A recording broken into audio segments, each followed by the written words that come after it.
গতকালই আমরা দেখেছি যে শিক্ষকদের একাংশ বিজেপি, সিপিএম এবং কংগ্রেসের কাছে যান, এবং আজকে আমরা দেখতে পাই করুণাময়ী থেকে বিধাননগর সিপি অফিসে বিজেপি যুব মোর্চার তরফ থেকে একটি অনশন করা হয় বা মিছিল করা হয় 16 তারিখের ঘটনা পরিপ্রেক্ষিতে। এই মুহূর্তে আমাদের সঙ্গে আছেন শিক্ষক চিন্ময় মন্ডল।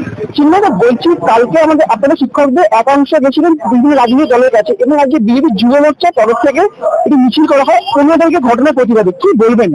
দেখুন, একদল অবশ্যই গেছিল, আমরা খবর পেয়েছি, কিন্তু আমাদের মঞ্চ থেকে কেউ যায়নি। আর আজকে আমরা দেখেছি বিজেপির যুব মোর্চা তারা থানার ওখানে গিয়ে বিক্ষোভ দেখিয়েছে এবং শিক্ষকদের উপরে লাঠি পেটানো বা অত্যাচারের প্রতিবাদ করেছে। একটা কথা বলতে চাই যে আমাদের মঞ্চটা কিন্তু পুরোপুরি অরাজনৈতিক। আমরা কোন রকম রাজনৈতিক মানে আলাদা করে কোনো নির্দিষ্ট রাজনৈতিক দলের পক্ষপাতিত্ব আমরা করি না। আমরা চাই যে আমাদের যারা যোগ্য এবং মেধাভিত্তিতে চাকরি পেয়েছে তাদের চাকরিটা ছিল, এবং সাথে শিক্ষা ব্যবস্থা নিয়ে যে একটা চরম সংকটের দিক আমরা দেখতে পাচ্ছি, সেই দিকটা থেকে উত্তরণ কিভাবে ঘটানো যায় সেটা নিয়ে সকলে মিলে ভাবে।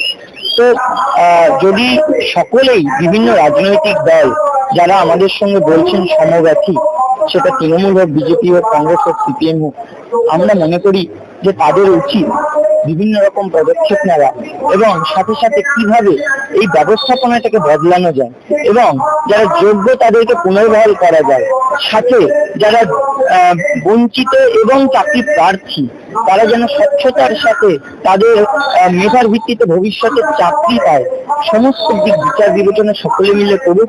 তারা সকলে মিলে এগিয়ে আসুক, একসাথে মিলে কাজ করুক, এবং যারা আমাদের হয়ে কাজ করছেন, আমাদের হয়ে লড়ছেন, সকলকে ধন্যবাদ।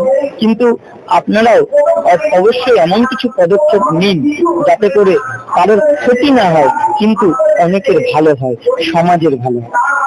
আপনাদের শিক্ষকদের একাংশ যারা গেছিলেন বিভিন্ন রাজনৈতিক দলে, তাদের কাছে বারংবার মুখে শোনা যায় যে কালীঘাট অভিযান বা নবান্ন অভিযান, সেই অভিযানে কি আপনারা সাথ দেবেন তাদের? দেখুন, আমরা আমাদের সঙ্গে আলোচনা করে নিজেদের যারা মেম্বাররা রয়েছেন, পিটিশনার রয়েছেন, সকলের সঙ্গে আলোচনা করেই ডিসিশন নিই। বিগত দিনেও আমরা ওয়াই চ্যানেলে থেকেছি, রাসমণি রোড অভিযান করে আমরা কালীঘাট অভিযান করেছি, বিকাশ ভবন অভিযান করেছি, এসএসসি অভিযান, অক্ষত অভিযান, অনেক ভাবেই আমরা কিন্তু আন্দোলনের রূপরেখা তৈরি করেছি। ভবিষ্যতে কি রূপরেখা হবে, কি ডিসিশন নেব, সেটা আমরা সকলে আলোচনা করেই নিই।